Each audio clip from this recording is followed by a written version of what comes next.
سيدنا وحبيبنا وشفيعنا ومولانا محمد وعلى آله وصحبه وسلم أجمعين أما بعد. قال تعالى في القرآن الكريم: أعوذ بالله من الشيطان الرجيم، بسم الله الرحمن الرحيم. وقالوا سبحانك لا علم لنا إلا ما علمتنا إنك أنت العليم الحكيم. صدق الله العظيم. Yang saya hormati, yang saya muliakan jamaah sekalian, Bapak Ibu rahimakumullah. Alhamdulillah di malam hari ini, di sore hari ini menjelang malam, Allah memberikan keberkahan buat kita. Tanggal 16 atau 15 Zulhijjah, kan Rebo, Kamis, Jumat, Sabtu, Minggu 10, 11, 12, 13, 14 bulan Zulhijjah. Kita mudah-mudahan berikan kepada besok nih, hari Senin, hari Tasyrik, tanggal 15 Zulhijjah. Kalau besok Senin ada yang puasa, niatnya banyak tuh, niat puasa ayam berbit, puasa Senin Kamis, ya nggak? Dan puasa di bulan Zulhijjah, bulan yang dimuliakan, Asyurul Hurum. Sore hari ini tema kita tentang bab al-istihanah. Istihanah sebenarnya menganggap remeh, menganggap enteng, menyepelekan sesuatu. Al-istihanah, istahana, ya ada kalimat dalam bahasa kita hina, ada nggak hina? Diremehkan, dihinakan. Istahana, yastahinu, istihanatan. Kadang-kadang orang tuh menganggap remeh, gak sembahyang, santai aja, ya gitu. Padahal amalan yang paling utama sholat gitu. Atau tadi, maaf, sholatnya tidak sesuai dengan aturan gitu. Karena kita lagi repot Ustaz. Memang di Indonesia Ustaz, masjid banyak, di Amerika Ustaz, susah masjid gitu. Sehingga akhirnya kita anggap remeh, padahal ada aturannya. Kalau musafir kosong jamaah, kalau begini. Walaupun sekali lagi karena kita mungkin di negeri yang muslim minoritas, ada bab nanti mungkin bukannya rukhsah ya, tapi saya berpikir di Amerika Serikat Islam tidak lagi asing gitu. Ya kan, masjid juga semakin banyak gitu, dan kebebasan di negara ini juga dijamin gitu. Orang tidak dilarang untuk mengekspresikan agamanya selama itu tidak mengganggu ketertiban. Namun karena udah keenakan, remehin aja gitu. Ada sebuah riwayat dari sahabat Anas bin Malik radhiyallahu anhu. Kata Anas bin Malik, ini Anas bin Malik itu dia kan waktu Nabi Muhammad hijrah ke kota Madinah, Anas umurnya 10 tahun. Jadi begitu datang ke kota Madinah, semua orang Ansor memberi hadiah buat Nabi. Kan cinta sama Nabi kan. Ada yang masih, ada sahabat yang mendapatkan keberkahan rumahnya dijadikan rumah tempat Nabi tinggal. Siapa nama sahabat itu? Yang sekarang makamnya di Turki, Abu Ayyub Al-Ansori. Jadi kalau kita ke Istanbul, di antara tempat yang kita kunjung itu makamnya Abu Ayyub Al-Ansori. Kita bingung kan, Abu Ayyub orang Madinah. Bahkan ketika Nabi Muhammad hijrah ke Madinah, kan Nabi naik onta. Semua sahabat pengen Nabi tinggal di rumah saya kan berkhidmat sama Nabi gitu. Ada bab namanya berkhidmat. Ini Bapak Ibu sekalian, berkhidmat kepada at-tauhid. Berkhidmat itu mulia, bukan hina. Raja Saudi gelarnya Ban Khodim, Khodimul Haramain. Dia jadi khodim, paparan dan semua pengurus. Jadi khodimnya at-tauhid dan kita semuanya. Dan berkhidmat itu bukan sebuah kehinaan, tapi kemuliaan gitu. Kan orang kadang melihat, alah cuma merbot aja belah dulu gitu ya. Raja Saudi Arabia itu gelarnya khodim, kan pembantu, pasalnya khodimat. Jangan khodim. Raja Saudi gelarnya apa? Khodim, Khodimul Haramain. Jadi pelayan dua kota suci. Nah, jadi Anas bin Malik, ibunya janda miskin. Orang-orang masih lagi sama Nabi. Nabi itu ontanya, kata Nabi, orang tuh berebutan ontanya supaya di rumah dia. Kata Nabi, dauha, biarin aja tuh onta jalan. Udah ada yang ngatur. Singkat cerita, tuh onta berhenti sama siapa? Sahabat Abu Ayyub. Alam dizul Nabi mau tinggal. Entar di umur 80 tahun, Nabi pernah ngomong, kata Nabi, la tuftahannal Konstantinia, ni'mal amiru amiruha wa ni'mal jaishu jaishu. Suatu saat nanti Konstantinopel akan ditaklukkan. Yang menaklukkan sebaik-baik pemimpin, sebaik-baik pasukan. Nabi ngomong tuh, dan omongan Nabi benar. Maka sahabat berlomba, begitu Nabi meninggal, sahabat berlomba-lomba ingin membuktikan hadis Nabi. Jadi pengiriman pasukan ke Konstantin itu sejak Nabi meninggal tuh. Abu Ayyub Al-Ansari umur 80 tahun, dia pengen banget menjadi bagian orang yang menaklukkan Konstantinopel. Begitu dikirim pasukan ke sono, dia meninggal, nggak sempat ditaklukkan, dia meninggal dunia. Dia wasiat, saya pengen makam saya dikuburkan di tembok yang terdekat dari tembok Konstantin. Dia meninggal di makam, sekian ratus tahun kemudian, zamannya Kesultanan Turki itu jadi mimpi Sultan. Mimpi tolong cari makam Abu Ayyub di jalan-jalan, jadi ketemu yang sekarang di ada masjidnya, Masjid Abu Ayyub Al-Ansari. Nah, semua sahabat berlomba-lomba, masih ada seorang perempuan Ummu Sulaim, dia janda miskin. Ya Rasulullah, aku mau punya banyak, berikan hadiah buat kamu. Ini anak saya nih, Anas tinggal di sini. Sejak itulah Anas berkhidmat sama Nabi, menjadi khodimnya Nabi. Berapa tahun? 10 tahun. Nabi doain kecil tuh. Doa Nabi, Anas bin Malik, panjangin umurnya, banyakin hartanya, banyakin keturunannya. Mustajab doa Nabi, Anas bin Malik meninggal usianya 100 tahun lebih. Hartanya banyak, keturunannya juga banyak. Gara-gara Nabi dah bener. Doain. Maka kita tuh kalau ketemu orang yang soleh, orang yang baik, minta doa. Kayak zaman dulu gitu kan, kita masih kecil dulu tuh, sama orang tua kita ke rumah Pak Kiai ya nggak tuh. Pak Kiai doain, kalau lebaran biasanya Bu ya, doain anak saya ini biar jadi anak yang baik. Sama Pak Kiai disembur tuh, kayak sirop. Lengket ngapain. Sekarang ke Amerika. Itu budaya minta doa tuh bagus. Nah akhirnya Anas bin Malik sama Nabi doain 3 doanya. Anas bin Malik akfir malahu, banyakin hartanya, waladahu, dan panjangin umurnya. Anas bin Malik meninggal di usia 100 tahun lebih, duitnya banyak, anaknya juga banyak betul Anas bin Malik. Ini cerita kata Anas, nah kan Nabi meninggal, umur dia berarti 10-20 tahun, masih muda kan? Nabi meninggal, berapa umurnya Anas? 20 tahun. Gitu. Dia tahulah bagaimana di zaman Nabi itu kehidupan orang tuh takut sama dosa. Dan dia melihat kehidupan setelah Nabi nggak ada. Kan zaman setelah Nabi nggak ada apaan? Tabi'in namanya. Yang melihat Nabi namanya sahabat. Yang bertemu dengan sahabat, tapi yang melihat Nabi namanya tabi'in. Setelahnya tabi'in dan seterusnya. Nah Anas melihat nih bahwa kualitas umat Islam kayak zaman Nabi. Mulai berani begini. Anas ngomong, kata Anas, innakum la ta'maluna innal mu'min. Maaf Anda. Kata Anas, innakum la ta'maluna a'malan hiya adaku fi a'yunikum minasya'ri. Kunna na'udduha ala ahdi Rasulillah minal mubiqat. Kata Anas, hari ini kalian melakukan perbuatan dosa yang kalian anggap enteng aja. Padahal dulu, kata Anas, zaman Nabi, itu udah kami anggap dosa besar. Tapi sekarang orang anggapnya, kan begitu ya. Dulu dah zaman kita masih kecil, kita dengar ada perempuan hamil di luar nikah. Heboh nggak tuh? Satu orang ngomong ini tuh. Ini enggak, saya kecamatan, si Anu, anaknya hamil luar nikah. Heboh tuh. Bahkan masuk koran, masuk TV. Sekarang biasa aja ya. Bu, kan dia tuh hamil duluan sebelum nikah. Biasa Pak Ustaz. Saya juga dulu begitu Pak Ustaz. Ya begitu. Gue juga sama dulu begitu Bro. Jadi yang dulu orang anggap aneh, aib, tabu, sekarang orang anggap biasa. Gitu. Maka kata Anas, dulu zaman Nabi perbuatan yang sama, kami udah nganggapnya dosa besar. Karena enteng aja gitu. Orang nggak sembahyang enak. Dulu kita kalau nggak sembahyang dijewel. Dengan kalau Ramadan kalau puasa, pada ngeliatin orang tuh. Jangan Ramadan, Lebaran haji. Dari kecil kita tahu kalau Idul Adha, Idul Fitri puasa sebulan.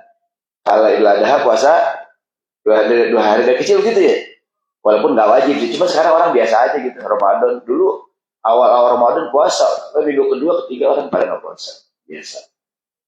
Jadi kata Anas dulu, kalian hari ini, dia ngomong para sahabat sama generasi tabi'in, kalian sekarang melakukan satu perbuatan, dulu zaman Nabi udah apa namanya, udah dosa besar. Sekarang kalian anggap enteng. Kayak zaman sekarang alhamdulillah Bapak Ibu udah makmur ya, makan daging tiap hari gitu, makan hatinya tiap hari makan hati kan ya, tiap hari makan hati, makan daging, makan keju. Coba bayangin dulu, ya Allah dulu zaman susah dulu di Indonesia jadi dulu ya Allah zaman dulu makan telur dadar, telur atuh potong 8 ya tuh, orang anak banyak zaman susah. Orang zaman dulu di kampung tuh bikin telur dadar pakai daun ini ya, daun kelor supaya jadi banyak. Ya, gitu. Dulu di kampung ada istilah nasi goreng daun mengkudu, tau nggak tuh? Kenapa dibikin nasi goreng daun mengkudu? Nasi dikit, anaknya banyak, supaya cukup. Nah sekarang kan terkenal nasi goreng apa namanya, herbal, nasi goreng sehat sekarang kan pakai daun mengkudu. Dulu pakai daun mengkudu bukan karena sehat, karena nasi dikit, anaknya banyak gitu. Dulu zaman susah, apa sih dong yang susah, semuanya sama, susah. Ya nggak tuh? Sekarang maunya nggak tuh, dulu tuh, wah zaman susah dulu. Dulu kok nggak zaman sekolah dulu, pulpen, pensil nggak ada penghapus aja, pakai karet. Sama lu dari kita. Kalau pakai kan robek. Bapak ngalamin begitu sekolah. Oh, kalau sekarang sih makmur, ya enggak? Sekarang sih makmur, anak-anak sepatunya. Sekarang sepatu anak-anak nyala sepatunya nggak tuh? Dulu mana ada. Dulu pulpen, pensil pakai karet ya, ngapus pakai ludah dikit. Kalau banyak robek. Nanti kalau kita dulu mau Pak Ustadz, jarang-jarang. Sekarang kan di Amerika tiap hari makan daging, makan hati. Ya. Dulu boro-boro makan keju. Dulu kan singkong keju berantem dulu. Aku anak singkong, kau anak keju. Hei. Dulu berantem dulu. Sekarang singkong ditaruhin keju. Berdamai. Dunia berubah. Dulu singkong keju ngapain? Oke, aku anak singkong Haribo itu tahun 84 ya. Anak keju, hei. Aku suka jaipong, kau suka disco, hei. Saya tua banget ini. Jangan dulu.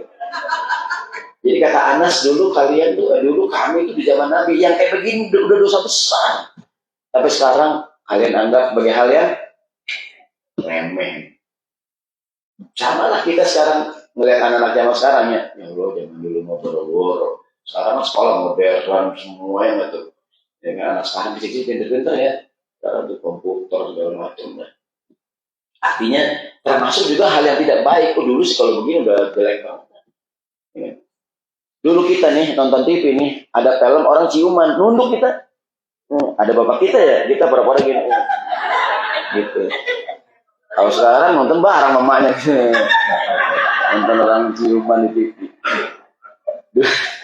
Dulu kan kita coba ada bapak dulu kalau nonton TV nih ada film ciuman kita ngapain dulu? Gini pura-pura ya. Gini kan ada. Anak dulu tuh kalau orang tua ngomelin takut kita. Dulu kalau bapak kita ngomel ya takut ya. Dulu tuh orang tua nggak pakai ngomel kan. Kalau sekarang nih, apa masalah? Ngomong ada apa Pak? Yang diam aja. Ada teman sama saya. Wah, sekarang udah lain. Ya kan? Dulu kan begitu ya. Dulu tuh orang tua kalau ngomel tuh nggak pakai ngomong kadang-kadang. Cuma ngeliatin batuk dong ya. Kalau sekarang kita lihat dilihatin lagi. Jadi kata Anas bin Malik, kalian sekarang melakukan perbuatan dosa. Dulu zaman Nabi masih ada. Kita nganggap itu dosa besar. Itulah namanya begini ya, mohon maaf nih. Kita kalau sering main di tempat sampah, lama-lama bau sampah nggak kecium, betul nggak? Tapi kalau kita tiap hari main tempat yang wangi-wangi, ya kan? Begitu sampah dikit, bau sampah nih, gitu. Ya kan? Tapi kalau tiap hari main tempat sampah, tiap hari ngeliat maksiat, lama-lama biasa aja gitu.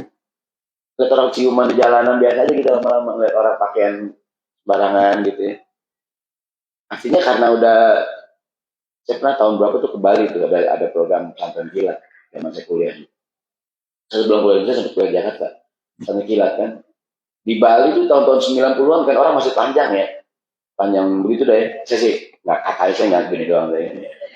Saya tanya sama orang anak muda Bali, jadi biasa Pak Ustadz. Saya bikin kandang kilat gitu. Biar di sini panjang-panjang biar. Karena tiap hari begitu anak baru itu biasa aja gitu. Ya, sama dengan anak kita tiap hari ngeliat orang nggak pakai baju segala macam, aurat ngablak gitu. Lama-lama biasa aja gitu. Jadi tiap hari main di tempat sampah, lama-lama sampah nggak kecium. Hadirnya kita di At-Thohir ini menetralisir ulang. Ibu kalau ke toko minyak wangi, parfum, kan suka nyobain tuh, nih wangi ini, wangi ini, wangi ini nggak tuh. Lama-lama kita confuse ya, nih yang mana nih ya? Ini nggak ada saking banyaknya tuh. Biasanya di toko kalau di kamu tuh, toko yang dikasih nyium apaan tuh? Kopi ya, supaya netral lagi ya. Datang ke At-Thohir, kayak kita nyium kopi nih, ya nggak? Jadi normal lagi nih kuping, mata normal lagi, di reset ulang ya. Kan tiap seminggu ngeliatnya, biasa gitu. Lama-lama kan kita udah nggak sensitif nih ya tuh. Kayak tiap hari main tempat sampah, lama-lama hidung udah biasa aja. Begitu masuk toko minyak wangi, ya nggak? Keluar lagi tuh, sampah nih. Karena kita bisa nyium yang wangi-wangi gitu. Tapi kalau nggak pernah nyium yang wangi, nah maka hadirnya kita di At-Thohir seminggu sekali, seminggu 2 kali, 2 minggu sekali itu menetralisir hati, menetralisir. Jadi mereset ulang tuh, ya nggak? Berarti udah kagak tajam diapain di sini? Biasa lagi nih, di sensitif lagi gitu, ya kan? Kan udah keseringan, lama-lama yang dosa jadi nggak dosa, ya nggak gitu, ya kan? Begitu kita ngaji lagi, belajar ini boleh, ini nggak boleh, ini bagus, ini nggak bagus, kita refresh ulang. Dalam lain riwayat, Rasulullah bersabda, apa kata Nabi? Innal mu'min yara dunubahu kajibalin. Innal mu'min yara dunubahu ka'anna qa'ilu tahta jabalin yakhafu ayyaqa alaihi. Orang yang beriman melihat dosa itu kayak melihat gunung menimpa dia gitu. Bapak mau ketiban batu, gede banget ngapain? Menghindar gitu. Orang mukmin melihat dosa begitu tuh. Ingat, tapi orang yang fajir, orang yang biasa maksiat melihat dosa kayak melihat lalat di hidung ya cuma gitu-gitu doang. Artinya anggap enteng aja gitu. Ingat, sementara orang yang beriman tuh melihat dosa, nah gitu tuh.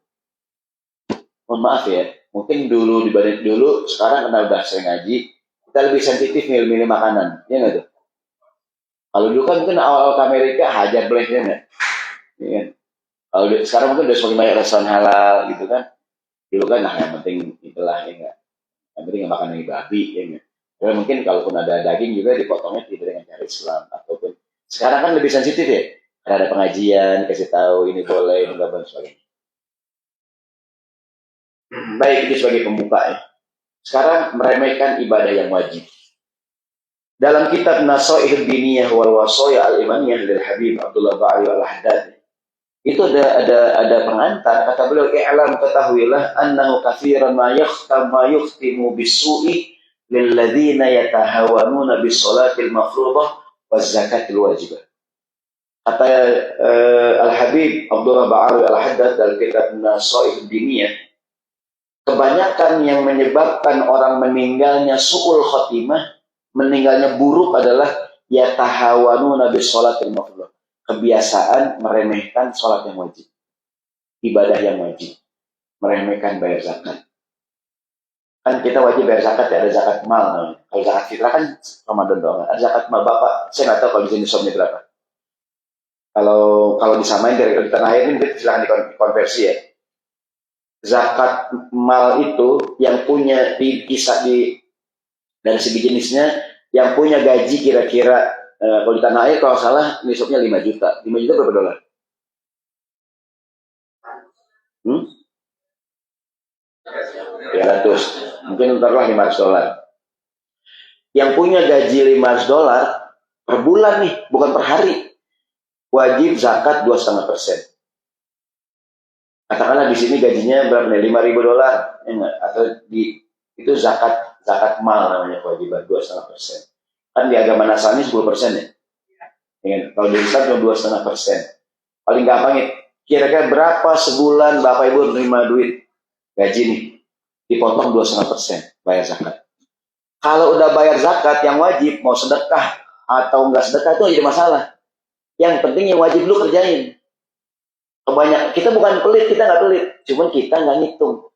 Hari Jumat sedekah, ya. Cuman zakat yang wajib belum. Mungkin ada yang belum ngitung tuh. Gini paling gampang, kira-kira dalam sebulan Bapak Ibu punya gaji berapa nih? Berapa kira-kira standarnya? Kira-kira. Katakanlah saya ngitung kira-kira katakanlah $1.000 rumahnya.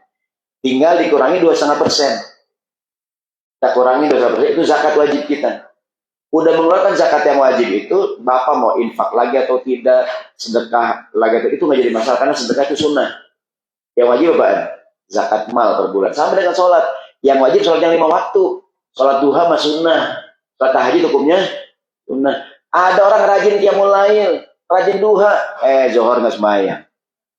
Subuh kesiangan tiap hari, subuh kesiangan, zuhur kerepotan, asar kemacetan, maghrib kemalaman, isya ketiduran, gitu tuh, ingat, subuh kesiangan, zuhur kerepotan, gitu ya, kan?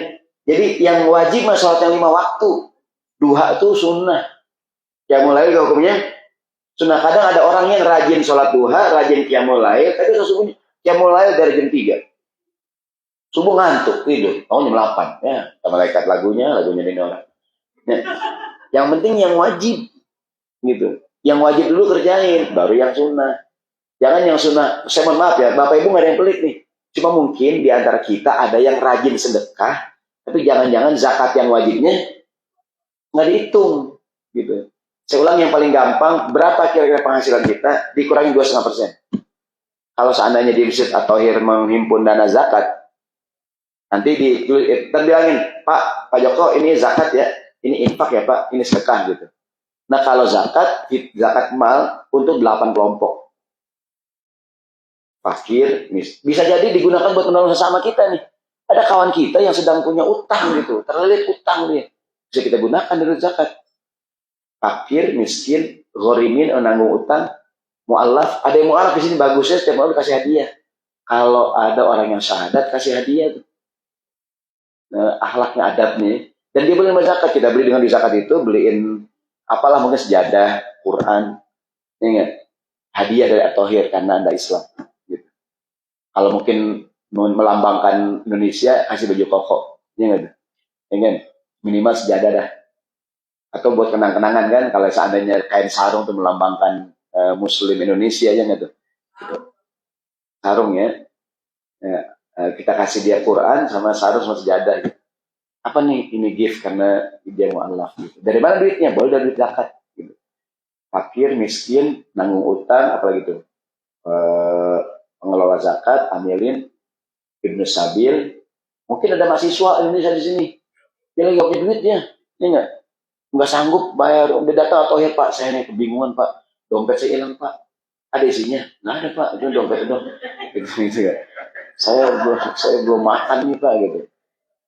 Ya, boleh kita bantu tuh, itu sabil, atau fisabilillah, kita mengirim ustadz dari At-Thahir, kita kirim ustadz ini ke tempat yang jauh, ya nggak? Karena ada di sana komunitas Muslim, At-Thahir ngirim, dari dia boleh dizakat fisabilillah, ya. Gitu tuh. Jadi karena gini, saya yakin Bapak Ibu nggak ada yang pelit di sini. Cuma mungkin yang dikeluarkan belum bilang zakat gitu. Kadang-kadang sedekah yang sunnah kita melebihi zakat kita gitu. Ingat, tiap Jumatan masih itu sudah aman. Ingat, ada acara kegiatan nyumbang gitu. Tapi belum dihitung zakatnya. Dan jangan anggap remeh karena kewajiban zakat sama dengan kewajiban sholat. Ada orang kalau belum bayang uring-uringan ya. Puasa belum bayang Ustaz. Tapi belum bayar zakat, santai aja gitu. Padahal kewajiban zakat sama dengan kewajiban sholat. Oke, kita ngomongin sholat. Jangan anggap remeh sholat yang 5 waktu. Baik dengan cara meninggalkan sholat atau menunda-nunda pelaksanaannya. Hingga habis waktunya baru melaksanakan. Jadi pertama, jangan anggap remeh sholat. Ya kan? Karena sholat kan ibadah yang nomor 1 tuh. Bahkan kata Nabi, al-ahdul ladzi bainana wa bainahum shol, beda Muslim yang tidak Islam apa? Sholat. Muslim, sholat, nggak Islam. Bahkan kata Nabi, man taraka sholata faqad kafar. Yang nggak sholat, dia telah kufur. Walaupun nanti secara, kita mesti tanya, kenapa dia nggak sembahyang? Kenapa Pak nggak sembahyang? Saya lagi malas Pak Ustaz. Nah kalau dia malas, dia maksudnya Muslim, tapi Muslim yang fasik namanya. Kenapa nggak sembahyang? Agak wajib Pak Ustaz sembahyang buat yang mau doangan. Berarti dia mengingkari tuh. Kalau dia mengingkari, dia keluar dari Islam. Orang sholat agak wajib. Kan yang wajib ini, kita syahadat. sholat nggak wajib. Tapi dia mengingkari sholatnya gitu. Artinya jangan anggap remeh, jangan anggap remeh. Itulah ya sama, saya juga kadang-kadang ini kan dengan kita hadir atau saya kata kan mengingatkan, merefreshkan. Karena kita namanya bergaul ya, kita itu kayak mobil sini dipakai kan pada kendor kan tuh. Terus ke bengkel dikencengin lagi nggak tuh, ya kan? Sama baut-baut kita nih kan, atau ini baut otaknya dikencengin lagi nih nggak tuh? Kencengin lagi nih kan, bautnya kendor nih, baut sembahyang, baut zikir itu kan, ini dikencengin lagi tuh. Ya. Jangan anggap remeh sholat yang 5 waktu. Nabi Muhammad mengatakan, al-ahdul ladzi bainana wa bainahum sholat. Beda muslim dengan tidak Islam sholat. Maka minimal anak kita ya jaga sholat sampai dia sholat. Nah, karena mungkin di negara yang tidak mudah menemukan masjid, nanti ada keringanan-keringanan. Selamat datang. Siapa nih Ibu? Yang kita foto bareng di Kaponjen kemarin. Bisa mana? Bunika.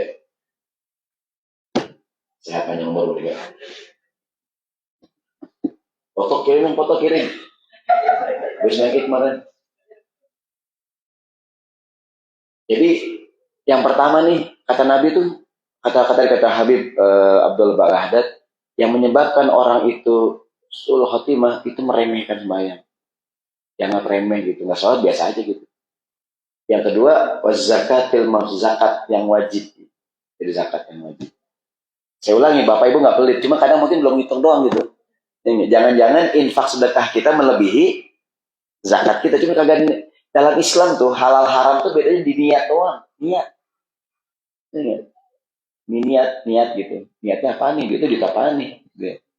Ke zuhur sama asar, sama nggak caranya? Sama, zuhur 4, asar 4. Sama semua. Yang membedakan apa? Niat doang. Niat. Gitu. Dari Abdullah bin Syaqiq al-Uqayli mengatakan, karena ashabu Muhammadin, sahabat Nabi dulu, la yarawna syai'an minal a'mali tarkuhu kufrun ghairu shalah. Pada zaman Nabi, kami tidak melihat ada amalan lain yang bisa membuat orang jadi kufur kecuali meninggalkan sholat. Gitu. Jadi kata Syaqiq al-Uqayli, pada zaman Nabi dulu tidak ada satu perbuatan. Ini mesinnya berhenti, mesin apa berhenti? Tidak ada perbuatan yang bikin orang bisa keluar dari Islam kecuali meninggalkan sholat. Yang hari ini orang kadang-kadang menganggap remeh. Jalan-jalan di mall. Kalau makan ingat makan. Yang makan ini cuma sholatnya kelupaan. Kadang-kadang gitu tuh. Bu, makan sama Bu. Jadi kata keliling-keliling itu makan kita gak kelupaan. Sholat kadang kelupaan. Naik pesawat kadang-kadang. Kan Allah kasih keringanan. Kadang-kadang naik pesawat ya kayak Jakarta Amerika 13 jam ya. Saya pun naik Qatar ya. Dari Jakarta Qatar 8 jam. Dari Qatar ke ke Amerika. Itu kalau kita nggak niatin bablas aja tuh. Iya kan kelewatan jam berapa nih ya gitu tuh. Maka niatin tuh ntar kira-kira sholat pesawat ya. Saya kadang ngukur kalau bingung nih, kira-kira aja ini Jakarta sekian gitu. Insya Allah juga maha tahu kalau kita waktunya mungkin kelewatan gitu. Dan diniatin, ntar saya 13 jam sampai transit ini gitu, ntar saya di jama, takutnya gitu diniatin.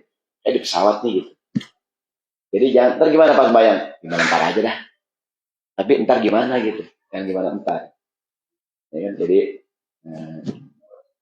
kan jamaah tohir tuh sholat sangat dipentingin banget. Saya dengar tuh at-tohir tuh jalan-jalan, yang pertama dicari masjid, iya enggak? Di mana yang enggak masjid? Pas sembahyang mas, terbahan dikit nih. Terbahan. Oke, pas sembahyang kali. Ya. Jadi saya ulangi. Ada lagi dari riwayat. Dari Umar bin Khattab radhiyallahu anhu mengatakan, ada seorang datang ketemu Nabi, ya Rasulullah, amalan apakah yang paling ayul amal yang paling Allah suka dalam Islam? Qala, kata Nabi, as-salatu li waqtiha, salat di awal waktu. Man taraka salata, yang meninggalkan salat, la dina lahu, enggak ada agama bagi. As-salatu iman. Di salat tiangnya ini bangunan nih, kalau tiang dirubuh ini, tiang rubuh nih bangunan. Iya. Kalau tiang-tiang utamanya dirubuhin ya, rubuh sama agama juga tiangnya soal kalau nggak sembahyang, rubuh dah. Maka mohon maaf ya, buat yang baru hadir, ini kajian judulnya sore hari ini al-istihanah, menganggap remeh sesuatu, ngentengin, gampangin, gitu. Jangan digampangin. Sholat Jumat, jangan anggap remeh sholat Jumat. Walaupun mungkin saya ulangi sekali lagi tidak semudah. Saya ngomongnya gampang, dalam prakteknya saya kan lebih sulit. Mungkin kadang bapak kerja siang, kemudian nggak Jumatan gitu, karena emang kondisinya kebetulan masuk siang terus selama sebulan. Sementara untuk Jumatan, gitu. Pertama, minimal kita tahu hadisnya, jangan anggap remeh sholat Jumat. Apalagi sampai berkali, kemarin di masa pandemi jadi bahan polemik nih. Bahan polemik di banyak, termasuk di Indonesia juga. Karena kemarin masa pandemi kan mesti tutup. Sampai banyak orang sholat Jumat di rumah, atau Jumatnya ganti zuhur. Nah, ada yang mengatakan, gimana kita udah 3 kali ke Jumatan? Ini kan, zaman pandemi kemarin kan, lagi zaman-zaman COVID-19.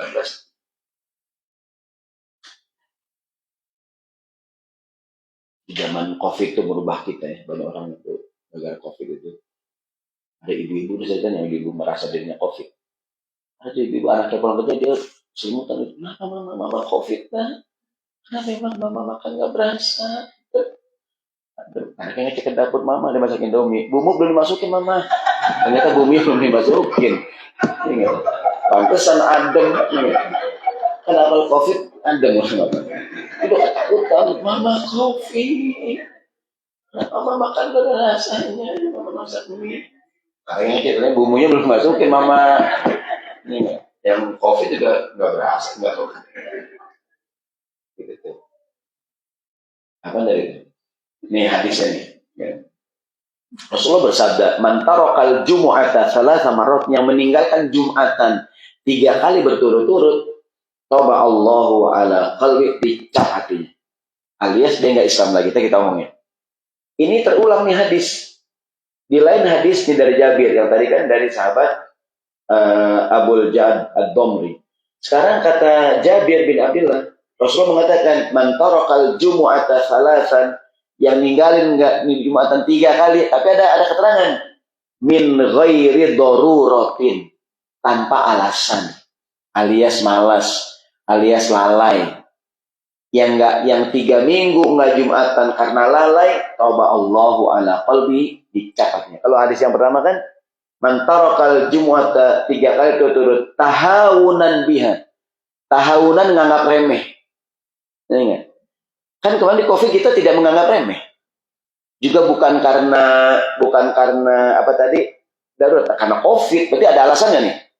Nah, keluar fatwa dari MUI kemarin tuh. Kita hampir sebulan nggak Jumatan, nggak apa-apa. Kondisinya darurat, COVID-19 gitu. Ya kan? Saya nggak tahu, kemarin di sini berapa kali nggak Jumatan? Hah? Oh, terus ya? Oh, biasa imannya orang Amerika tuh. Kalah Amerika. Di Indonesia sampai dijagain masjid. Yang sembahyang sama polisi suruh pulang, kayak mau berantem gitu, sembahyang ngumpet kayak mau jual narkoba gitu sembahyang. Mindik. Luar biasa. Mau sembahyang kayak mau jual narkoba.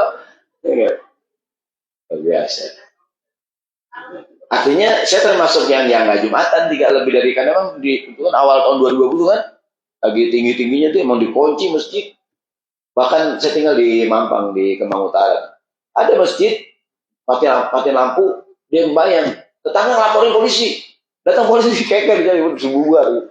Sampai segitunya tuh. Dan saking orang takut pandemi. Kan kalau di Jakarta juga ada mobil truk sampah ya. Kalau dari jalan tuh kan ada truk sampah lewat ya. Sebelum pandemi kita truk sampah tuh kita mundur karena bau ya.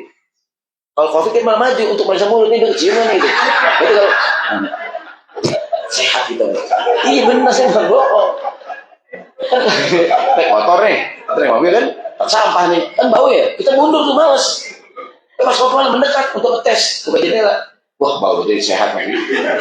Lu kalau mau ngecek, lu COVID apa kagak? Truk sampah lu pepet. Kalau lu nyium baunya, antum masih sehat. Gitu. Kan zaman COVID, tapi nggak berasa tuh apa yang nggak berasa ya nggak tuh? Belum ada bau dan kalau masih ingat, itu masih itu masih sehat. Kalau percaya terserah.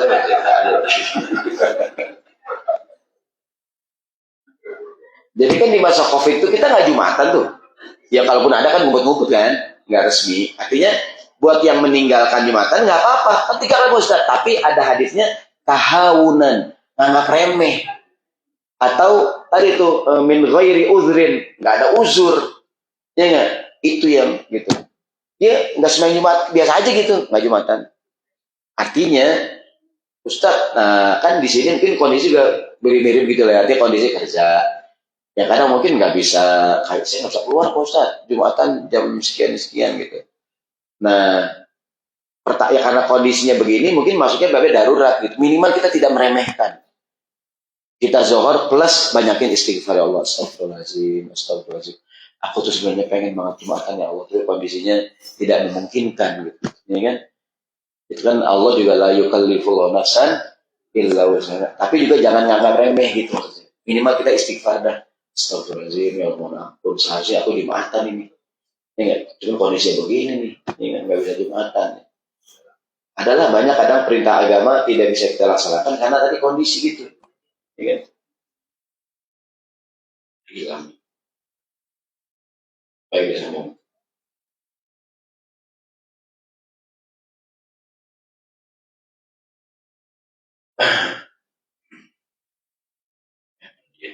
Boleh.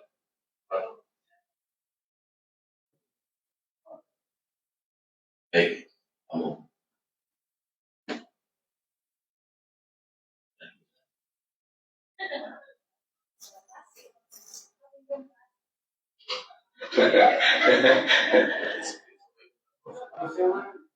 Dah, sip. Dah. Nih, laptop ini. Dah, sip. Baik. Jadi sholat Jumat ya, artinya mungkin saya yakin juga Bapak Ibu sekalian, Bapak-bapak terutama ini pernah mengalami begini kan, nggak Jumatan Pak Ustaz, terus nggak Jumatan lagi gitu, karena masuk siang kerja gitu. Minimal ya oke lah maksudnya dari, tapi jangan kemudian menganggap biasa aja gitu. Ini Allah astagfirullahaladzim, kita seharusnya saya Jumatan ya Allah. Ngomong Allah gak mau tahu ya, kita bilang. Ketika kita nganggap remeh ya udahlah gitu kan. Kan beda tuh orang yang nganggap remeh ya, istighfar yang banyak. Karena yang 3 kali nggak Jumatan, Allah stempel artinya. Nih, ada riwayat dari Samurah bin Jundab mengatakan, man tarakal jumu'ata muta'ammidan, yang nggak sembahyang Jumat sengaja, fal yatasaddaq bidinarin, fa illam yajid fa binisfi dinar. Sedekah 1 dinar. Kalau nggak bisa sedinar, setengah dinar. 1 dinar kalau rupiah itu kira-kira berapa ya? 1,5 juta masalah ya. Di sini berapa 1 dinar? Berapa dolar? Di sini berapa 1 dinar? Tahu nggak? 1 dinar 100 dolar, kira-kira ya? 100 dolar. Jadi dia 50 dolar tuh sedekah dia nggak Jumatan. Kalau dia sengaja gitu, aduh. Tapi kan kalau kita darurat, Allah mah tahu ya. Kadang-kadang kerjaan nih Pak Ustaz. Sehari kerja dapat duit berapa nih? 300 dolar. Bocap keluarin lah. Kalau nih ganti saya sembahyang Jumat hari ini. Bangun masjid, infaknya. Supaya kita tuh nggak ngerasa kita nganggap enteng gitu maksudnya. Ya kan? Allah Maha tahu ya, emang gini kondisinya. Cuman minimal ya Allah biar nggak ada dosa-dosa banget gitu. Ya kan? Kayak orang makan Indomie ya, kan berarti kurang sehat tuh. Supaya nggak dosa-dosa banget pakai sayur tuh. Ya kan? Biar sayuran biar dosanya kurang. Nggak dosa sih bukan. Jadi kata Nabi yang nggak Jumatan sengaja sedekah 1 dinar. Kalau nggak sanggup setengah dinar. Saking apa namanya? Jangan nganggap remeh. Kalau sembahyang dia dapat cepet bos, nggak juga. Dia hitung-hitungan dia. Kan mungkin karena dia nggak sembahyang, kan dia kerja. Jadi dapat duitnya nggak tuh? Ya dari inget jalanin duit yang ini saya keluarin. Supaya kita istilah nggak dosa-dosa banget gitu. Ya kan? Kayak kita ngerasa, aduh hari ini sembahyang lambat nih. Sedekah ya Allah, mana sedekahnya ampun dosa saya gitu. Ya kan? Kita berbuat baik sama orang lah, semoga yang ini nutupin yang gitu. Tapi kita nggak nganggap remeh gitu. Tapi biar istilahnya, mungkin kalau kata anak muda nggak dosa-dosa banget gitu. Ya, Maaf ya, ada orang mabuk aja bismillah. Bismillah. Biar nggak dosa-dosa banget. Gimana ada itu mencampur adukannya hak dengan yang batil itu sih.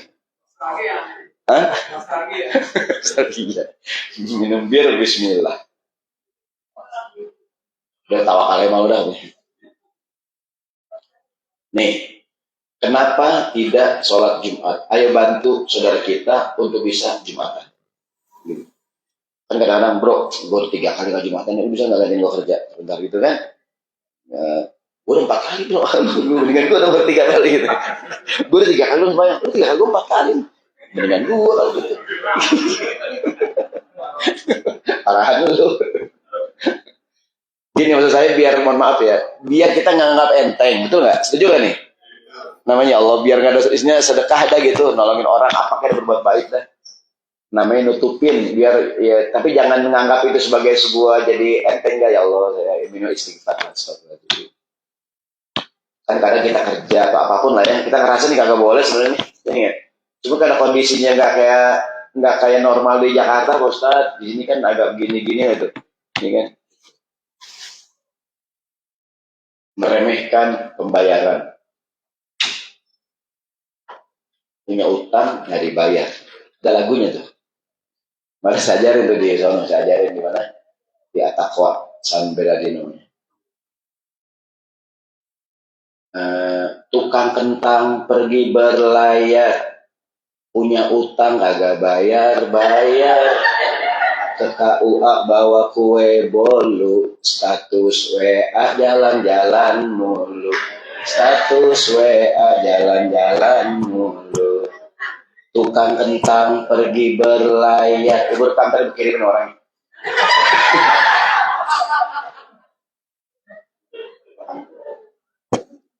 Saya ulangi, udah siap kan?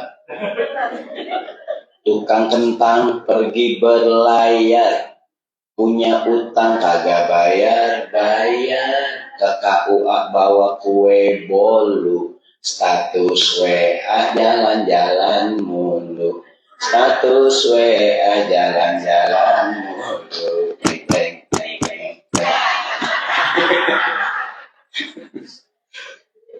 Kita gimana ya, saya punya temen utang nggak bayar, kirimin lagunya, ibu nggak usah kirimin aja videonya. Ulangi. Tukang kentang pergi berlayar, punya utang kagak bayar, ke KUA bawa kue bolu, status WA jalan-jalan mulu. Tolong Bu Halimah lagu baru tuh ya tadi. Tinggal dicari musiknya ya Bu Halimah. Gini, jangan anggap remeh dong. Minimal kalau saya belum bisa bayar, saya bilang, Pak, maaf Pak, saya punya utang sama Bapak, saya belum bisa bayar. Pak, maaf ya Pak, saya punya utang nih. Maaf ya Pak, saya belum bisa bayar. Kan yang punya dia juga, iya masih ingat dia. Dia nggak tuh. Ini dibayar kagak, kalau ketemu nyengir-nyengir aja gitu ya. Bilang lupa apa ya gitu. Kan kita kadang kagak enak ya, gitu kan. Nah, jadi kalau belum bisa, bilang. Dan nggak apa-apa gitu. Nabi Muhammad juga pernah punya utang gitu, tapi kalau belum bisa bayar bilang. Ini kan. Ini hadisnya. Termasuk orang kerja sama kita. Ini kan, mungkin kalau saya bicara di tanah air lah ya. Kadang ada rumah bocor manggil tukang, Bang, tolong benerin talang air nih. Saya bayar berapa Haji? Tenang aja Bang, Bapak jangan dipikirin. Udah kelar, mana Bang? Saya bilang, Bapak jangan dipikirin Bang. Kerja bakti ternyata. Pak Haji, saya kerja 3 hari, biar berapa nih? Tenang aja, mau gaji yang dipikirin. Dia senang santai, mana gue bilang, gaji yang dipikirin. Akhirnya dibongkar lagi talang air. Nih, kalau kita nyuruh orang kerja sama kita, pertama jelas, kamu kerja dari jam 8 pagi sampai jam 5. Kamu, saya senangnya di Amerika itu semua serba nih ya, jelas ya. Kan orang kerja nih, yang kerja jam-jaman ya. Kerja sekian jam dikali berapa nih dia sejamnya $50 ya, dikali dia 5 jam berarti sekian dapatnya gitu tuh. Kan kadang kalau di Indonesia kadang nggak jelas tuh berapa aja, tenang aja terus tenang aja sekarang dah. Kagak juga tenang aja sekarang. Ya, gitu tuh. Jadi orang kita orang kerja termasuk bayar utang nih dalilnya. Rasulullah bersabda, "Atil ajiro ajrahu qabla ayyajifa uruqahu." Bayarlah gaji karyawan kamu sebelum kering keringat. Maksudnya pertama biar jelas dulu kamu kerja sama saya jam 8 pagi sampai jam 5 sore dikasih sekian. Ya kan? Dan kalau bisa ada tuh kadang kalau saya cerita di misalnya nyari manggil tukang nih, "Bang, tukang tolong dong nih, ngecat pagar nih." Ya enggak? Ya kan? Udah kelar gitu. Mana Pak Haji? Besok ya Bang. Gitu. Kadang-kadang orang agak enak laginya gitu. Kelar kerjaan udah kelar tapi dia nggak dibayar-bayar, ada nggak? Biar jelas gitu. Ya kan? Yang kedua, kata Nabi, bayar sebelum kering-keringan. Ada tuh perusahaan, karyawan nggak dibayar gaji. Ustaz, ini perusahaan kami kan belum dibayar. Ngomong nota sama direktur, mungkin direktur saya gitu. Ngomong, Pak, tuh karyawan kok belum bayar gajinya? Ustaz, kata Nabi, bayar sebelum kering-keringan. Nggak pada keringetan, Ustaz. Ada orang beragama terlalu tekstual gitu. Ada orang beragama terlalu apa adanya. Sehingga karyawan, lu kanarian ini. Kalau keringetan, gaji langsung. Karena bosnya terlalu tekstual beragama gitu. Ya kan? Ada tuh orang beragama terlalu apa adanya gitu. Karena dalam agama ada yang tekstual, ada yang kontekstual, ada yang tersurat, ada yang tersirat gitu. Ada yang dibaca, ada yang dipahami gitu. Emang sih kagak tulisannya, cuma dipahami gitu. Ya, jadi kadang-kadang ada orang beragama terlalu apa adanya gitu. Nabi nggak ngajarin, Nabi nggak bilang. Cuman kan Nabi mengisyaratkan gitu. Ada hal-hal yang namanya nggak usah dibilangin juga orang paham. Nih ada hadis Nabi dari Abu Hurairah mengatakan Rasulullah bersabda, "Matlul ghani zulmun." Menunda-nunda pembayaran hutang buat orang kaya itu zalim. Orang kaya nunda-nunda pembayaran hutang sebuah kezaliman. Kadang-kadang tuh orang tuh bukan nggak punya duit, cuma dia ngeremehin aja gitu. Dia bukan nggak punya duit, dia ngeremehin aja, nggak remeh gitu. Kalau di ini mohon maaf ya, saya nggak tahu. Katakanlah di Atohnya kita sepakat nih untuk membiayai operasional listrik segala macam gitu kan, kita ada iuran bulan sekian gitu. Bapak ibu bukan nggak punya, cuma kadang kelupaan aja gitu. Ini nggak? Kelupaan gitu ya. Kelupaan. Kayak ulang tahun istri kan suami suka lupa. Istriku ulang tahun, bulan depan mas, bulan depannya, bukan sekarang, bukan. Lah yang sekarang siapa ya? Dia kadang gitu, kadang tuh gitu. Gitu. Sekali romantis salah tanggal. Ya ilah ya Allah. Emang rumah tangga begitu bu, kadang-kadang enggak. Perlu sabar. Ini jilbab dari Turki, warnanya norak banget.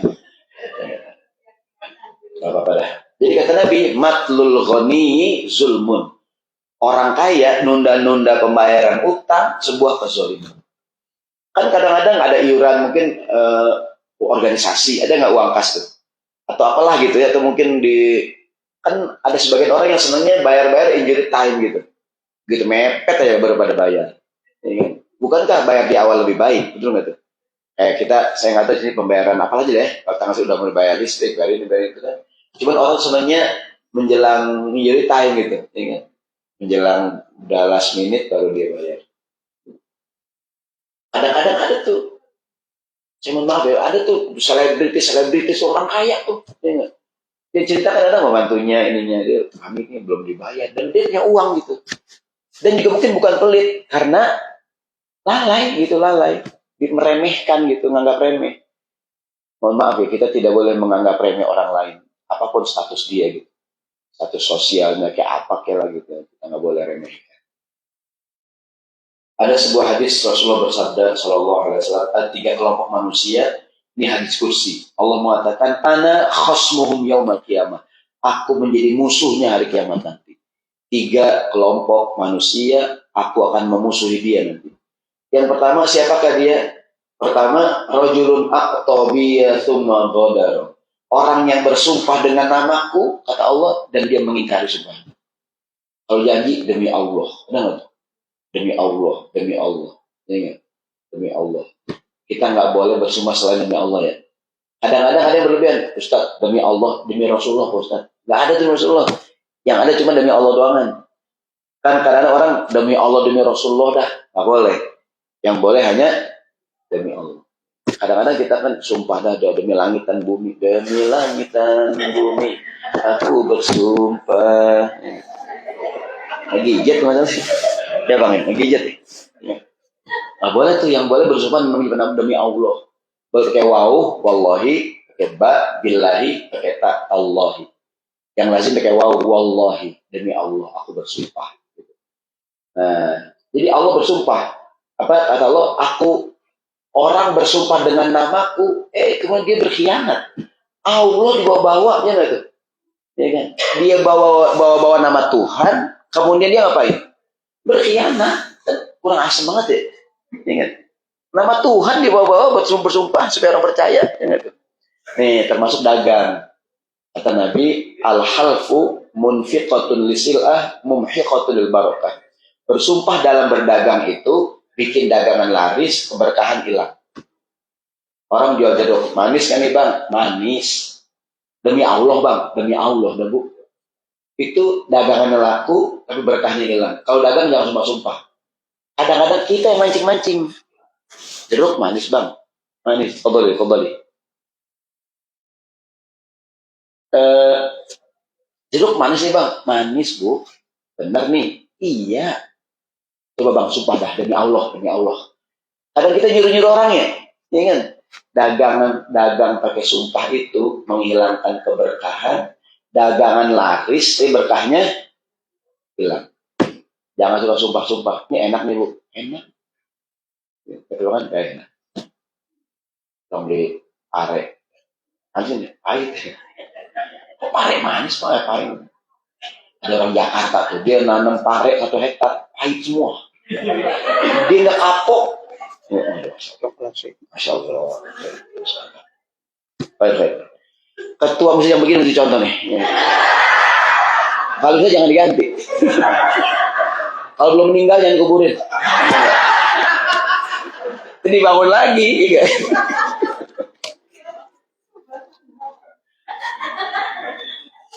Apa ini mau kali susu? Masya Allah. Dari kemarin saya tunggu nih. Jadi jangan bawa nama Tuhan kalau kita bohong. Ada nggak tuh? Orang supaya percaya demi Allah dah, demi Allah. Allah marah tuh. Setelah hari kiamat, antum bawa nama aku katanya. Bohong bawa nama saya. Ya nggak tuh? Kita aja marah. Ada nggak nama kita dibawa-bawa? Ya kan buat ini. Ya kan? Nama kita didagangin, ada nggak tuh? Ya kan? Kalau nama disebut orang percaya sama kita gitu. Ya kan? Ada tuh Jakarta ada orang tuh. Ada jual bakso. Raja Salman pernah makan di sini. Itu ada banyak kecil tuh. Tidak. Jadi Raja Salman tidak pernah makan. Tidaknya kecil banget tuh. Gedenya Raja Salman pernah makan di sini. Orang wah, nyata ada kecil tuh kecil. Tidak. Raja Salman tidak. Penipu orang itu. Karena nyebut nama artis tuh Raffi Ahmad pernah makan di sini. Ada gambar Raffi Ahmad tuh. Tapi kecil tuh, tidaknya kecil. Tidak pernah. Pernahnya gede, tidaknya kecil banget ya. Kalau deketin, tidak kecil banget ya. Raffi Ahmad tidak pernah makan. Ada gambar Raffi Ahmad lagi begini. Sekarang banyak orang, kita aja kesal nama kita dibawa, ya nggak tuh? Nama kita dibawa bohong. Ini nama Allah dibawa-bawa. Demi Allah, bohong. Allah marah. Yang kedua, orang yang rajulun ba'a hurran fa'akala thamanahu, ini human trafficking. Orang menjual orang yang merdeka dan dimakan duit. Cari orang di kampung-kampungan ditawari kerja ke luar negeri, kerja ke luar negeri nggak tuh? Dengan ke Hongkong mana gitu kan? Ternyata di sono dijual. Kan banyak tuh berita, banyak pekerja-pekerja yang nggak digaji selama 2 tahun tuh. Emang sejak awal itu majikannya kontraknya bukan kerja, dibeli. Sejak awal tuh yang datangnya tidak legal tuh, biasanya kalau di banyak negara itu kan. Sejak awal tuh dia masih tidak legal, ke Hongkong mana, ke Korea gitu kan.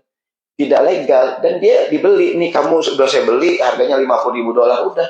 Mohon maaf ya, jadi kayak budak, bahkan nama majikan dikerjain gitu. Karena majikannya dia mungkin Islam juga, dan ada perbudakan.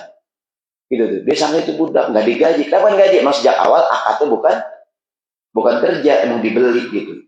Yang jahat apa jahat nih? Itu yang nyari-nyari ke kampung-kampung tuh. Yang nggak ditawar-tawarin, yang bakal orang jual sawah tuh. Ya nggak tuh? Yang kan jual sawah, biar pergi ke luar negeri, ternyata ditipu. Di Indonesia kan memakan anjing haram ya, anjingnya. Di Indonesia Pak Haji nyiumin anaknya. Kan anjing haram.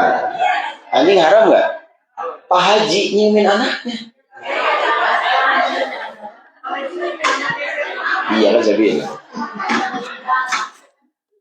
Kan babi haram babi ya. Pak Haji gendong anaknya. Saya nggak percaya terserah. Apa tadi? Allah marah tuh orang yang ngejual orang. Ada nggak human trafficking tuh? Ya kan orang dibawa ya kan, kemudian dijual, bahkan dikasih makan, dikurung, itu dosa. Allah marah. Dengan orang jual sawah buat berangkat ke luar negeri ya, ternyata jadi dijual tuh perdagangan manusia. Yang ketiga yang Allah marah, orang yang menyuruh orang lain warajul ista'jara ajiran fastawfa minhu wa lam yu'ti ajrahu. Orang yang mempekerjakan orang lain udah kelar kerjaannya, upahnya nggak dikasih. Kita ada tuh, Mang, kerjanya Mang berapa nih? 3 hari, berapa Pak? Tenang aja Mang, jangan pikirin itu mah. Ya, akhirnya kagak ada, suruh tenang doang, ya kan? Mau minta dia malu, ya nggak tuh? Gitu tuh. Allah marah tuh, marah murka ya. Tadi saya bilang, termasuk meremehkan utang dengan cara melupakannya atau nggak mau bayar misalnya gitu. Ya kan, pernah lupa. Nah, yang kecil-kecil jangan ngutang, minta aja udah. Nah, saya masih ngajarin ya sekali sini. Besok masih ngajar nggak, Bapak? Kan besok pesawat jam 11 malam ya. Dari sini berapa kira? Pagi deh. Masih bisa ngisi sore? Oh ya, kemarin sempat saya sampaikan tuh di Atakwa ya, di Atakwa San Bernardino ya. Mengenai kalau ngomong yang jelas. Ngutang apa minjem, minta apa minjem. Kita kadang kagak jelas, minta kayak minjem kayak minta. Punya duit gak bang? $50, pakai dulu dah. Itu bisa minjem tuh. Entum punya duit gak? Anda pakai dulu dah. Ini kita mau pas kita katakanlah $100, mana pak yang lah? Kau bukan yang ngasih, gitu kadang-kadang. Agak jelas, biar jelas. Gitu. Ada orang kerja tuh, ya nggak? Dikasih makan, dikasih ini. Pas mana pak saya? Kemarin makan kamu saya kasih kemarin. Ini dipotong dikit-dikit gitu. Ya nggak boleh juga tuh. Ya nggak boleh juga. Biar jelas. Kalau ngomong, yang jelas. Kadang suami nggak jelas tuh istriku, ini duit harus kelar, pegang. Semua mana bang? Mana ada yang habis bang? Aku bilang pegang doang, pegang. Nggak dipakai, ya nggak? Lah kan iya pegang doang, sembayang kau pegang, tidur kau pegang. Dipakai. Ngomongnya agak jelas. Ya. Jadi kalau jangan anggap remeh utang. Dalam sebuah hadis kata Nabi, yughfaru lisyahidi kulla syai'in ladain. Orang yang matinya mati syahid kan top banget ya. Meninggal, mati, syahid. Top nggak tuh? Top markot top itu paling keren tuh. Ya, istilahnya udah meninggal dengan cara yang paling keren. Semua dosanya diampunin kecuali utang. Kadang-kadang hak manusia lebih didahulukan dibandingkan hak Tuhan. Mati syahid, berjuang di Allah itu kan hak Tuhan ya dia. Istilahnya membela agama Allah ya. Tapi punya utang. Di Quran ada surat Al-A'raf. Ada Al-A'raf artinya tempat antara surga dan neraka. Jabalun bainal jannah wan nar. Pernah tuh Nabi ditanya Rasulullah, ada Al-A'raf, man sakinu, siapakah orang yang tinggal di Al-A'raf ke surga kagak, ke neraka kagak. Tengah-tengah. Di antara kata Nabi, orang yang berjuang di jalan Allah, tapi orang tuanya nggak ngizinin. Kan orang berjuang izin orang tuanya, ayah, ibu aku berjuang, jangan nak, terima agar kamu doakan harapan ibu. Enggak, aku mau jadi tentara, aku mau berjuang bela negara. Dia berjuang, dia mati syahid. Dia mau ke surga, atau ketahan, dia durhaka sama orang tuanya. Orang tua ngasih di berangkat juga. Mau kan durhaka orang tua dosa nggak? Mau ke neraka, tapi mati syahid. Ya, dia bingung jadinya. Dia banyak di tengah-tengah kata Nabi. Mau ke surga, durhaka sama orang tuanya. Mau ke neraka, dia meninggalnya. Tuh dia tuh. Kenapa? Berbakti sama orang tua itu hak manusia. Pernah nggak dengar hadis Nabi? Ridho Allah tergantung keridhaan Berarti kan hak manusia didahulukan ya? Iya nggak tuh? Utang hak siapa utang? Manusia. Meninggal mati syahid hak siapa? Kata Nabi, orang yang mati syahid dosanya hilang langsung. Kecuali utang. Maka jangan anggap remeh ya. Ya kan? Boleh kita, ntar ibu pulang ke rumah periksa di dapur, jangan-jangan di dapur piring ada punya orang tuh. Ya, ya mungkin tempat makanan. Lah, punya tohir nih. Ternyata tohir nampannya hilang 3, ya apa Joko? Di bawah jamaah belum pulang-pulang sampai sekarang. Ntar pulang ke rumah, periksa barang-barang di dapur. Siapa tahu ada apa namanya ini kursi punya tohir ke bawah. Biasanya tempat makan biasanya, ya kan? Ibu beli mangkok selosin, tinggal 2. Yang 4 mana bu? Yang 4 dia pesan di rumah dia. Gitu. Jadi utang itu hak manusia didahulukan. Jangan anggap remeh utang. Bahkan kalau orang meninggal dunia, ini sembayangin tuh. Habis sembayang, sebelum sholat ada nggak keluarga maju? Hadirin, ini orang tua saya meninggal dunia, mohon dimaafkan kesalahannya. Kalau seandainya almarhum punya utang piutang, ngomong sama saya. Ya nggak tuh? Mau dibayar bang? Ya kagak, lapor aja dulu. Ya, kalau bayar nggak gampang, penting lapor dulu ya nggak? Gitu ya. Supaya ini almarhum udah beres urusannya. ngomong saya. Maksudnya jangan ditagih sama dia biar dia ini udah meninggal udah gitu. Ya, ada yang orang meninggal ngomong gitu tuh. Utang piutangnya kalau ada sangkutan ngomong sama saya. Mau dibayar bang? Ya kagak, kita bayarin bilangnya. Itu penting agar jangan sampai almarhum meninggal dunia masih bawa-bawa utang gitu. Karena utang itu kan boleh orang tua kita, mungkin orang tua itu meninggal ya. Kita ini kewajiban anak nih, ya Allah Ustaz, bapak saya meninggal, saya nggak tahu Ustaz. Silakan cek, tanya keluarga besar. Almarhum ayah punya utang ya? Jangan-jangan ayah kita masih punya utang tuh. Kita bayarin anaknya. Ya. Jadi kita kembali, jangan anggap remeh utang. Gitu.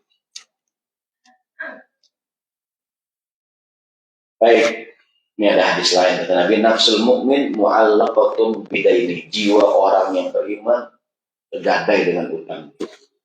Gitu. Dia orang meninggal dunia tuh, kalau belum berutang masih ngegantung gitu sampai dibayar. Nih, jangan anggap remeh nyawa manusia. Di Prancis lagi kacau sekarang Prancis nih. Gara-gara hari Selasa yang lalu ya, ada seorang anak muda Prancis keturunan Algeria umur 17 tahun ya. Nah, Nahil namanya. Dia pengantar pizza ya, dia orang baik, anak baik gitu kan segala macam. Saya nggak tahu kronologi, pokoknya di stop polisi dan ditembak gitu. Sekarang jadi kerusuhan di Prancis tuh. Kemarin cuma di Paris, sekarang udah merembet ke kota-kota lain tuh. Ya kan? Jadi isu rasis ya. Gitu, karena sentimen Arab gitu kan. Ya, karena dilihat ternyata intinya dia jangan anggap remeh nyawa orang gitu. Sama juga di Amerika pernah kejadian kan George Floyd ya. Terlepas dia kulit hitam atau apapun ya, apapun warna kulitnya, orang tuh berharga nyawa manusia. Ya kan? Jangan anggap remeh nyawa manusia. Kadang-kadang kayak kemarin di masa Covid ya. Atau kalau di tanah air ada berita mudik tiap tahun ya, mudik. Itu sebenarnya ngapain? Ini mudik tahun ini alhamdulillah korban yang meninggal dunia berkurang cuma 300 orang. Tahun kemarin 500. Jadi manusia cuma angka-angka doang gitu. Ingat. Jadi manusia hanya sekedar angka-angka gitu ya enggak. Padahal accident mati atu aja tuh. Jadi masalah itu kan zero accident ya. Ya kan gitu kan, perusahaan yang itu kan jangan sampai ada gitu. Itu kadang-kadang orang gampangnya aja yang mudik tahun ini alhamdulillah berkurang yang meninggal. Cuman atau haji kemarin ada kerusuhan haji. Jadi kemarin banyak berita, banyak memang terlantar tuh. Terlantar di Mina kalau nggak salah. Yang sepuh-sepuh tuh, nggak tahu berita terakhir ya. Karena gini, nyawa manusia itu luar biasa ya. Jangan anggap remeh itu nyawa manusia ya enggak. Nyawa atau itu berharga gitu tuh, ya kan? Maka mungkin di negara ini di Amerika Serikat ya, walaupun ya semua orang punya kekurangan ya. Kucing yang serang pohon ada yang manggil 911 ya. Kucing yang serang bawa ambulan segala macamnya gitu. Mau disemprot tuh kucing mana bakar, tapi begitu standarnya gitu ya. Mungkin menunjukkan bahwa itu tuh penghargaan terhadap Gitu. Walaupun ya sekali lagi namanya ya ada kelebihan kekurangannya. Minimal kita lah jangan anggap remeh nyawa manusia. Kan kadang-kadang orang tuh ada kayak orang kelaparan meninggal. Kata Nabi Muhammad SAW, man bata syaba'anan wajaruhu ja'i'un ila jambihi wa huwa la ya'lamu gini. Saya doa Allah dulu. La yu'minu, demi Allah tidak beriman, nggak beriman. Belum dikatakan siapa tuh? Orang yang tidur dalam kekenyangan sementara tetangganya kelaparan dan dia nggak tahu. Wallahi Nabi Allah la yu'min man bata syaba'ana, orang yang tidur kekenyangan sementara tetangganya dan dia nggak tahu, nggak beriman. Saya mohon maaf ya, semoga At-Thahir jadi juga ruang kita bersosialisasi ya, saling. Siapa tahu di antara kita ada yang mungkin lagi kesulitan gitu kan, kita bantu keluar dari kesulitan gitu. Mungkin ada yang belum makan, ya gitu. Kita gitu tuh. Maksudnya jangan sampai mungkin ada pelajar ya nggak? Ini ada pelajar di sini kan dia sendirian beasiswa nggak tuh? Dia kesulitan kan gitu. Dia bingung. Dan kita nggak tahu gitu.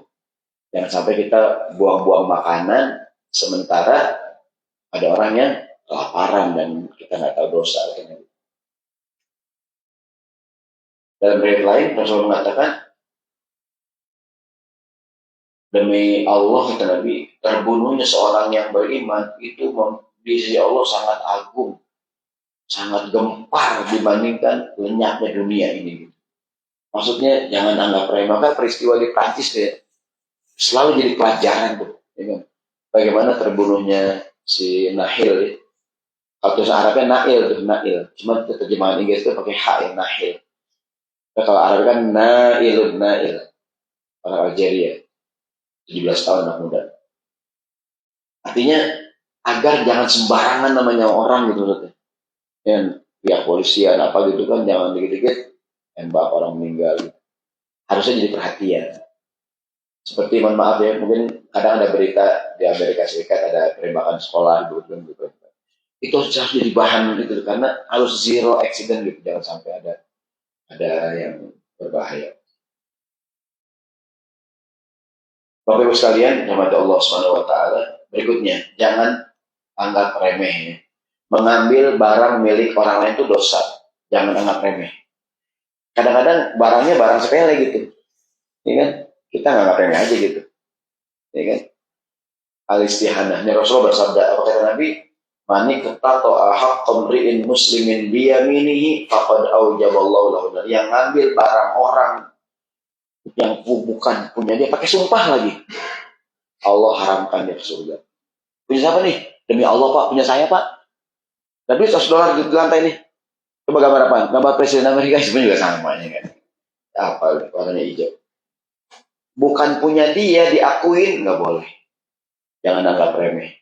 Sahabat tanya Rasulullah, kaifa in kana syai'an yasiran, Nabi gimana kalau yang diambil itu dosa, yang diambil itu barang yang remeh-temeh Nabi. Batang kayu untuk bersiwak. Kan orang Arab saya pakai kayu tuh. Sikat gigi lah ya. Yang diambil sikat gigi orang. Kita nih dikasih kagak ngambil ya.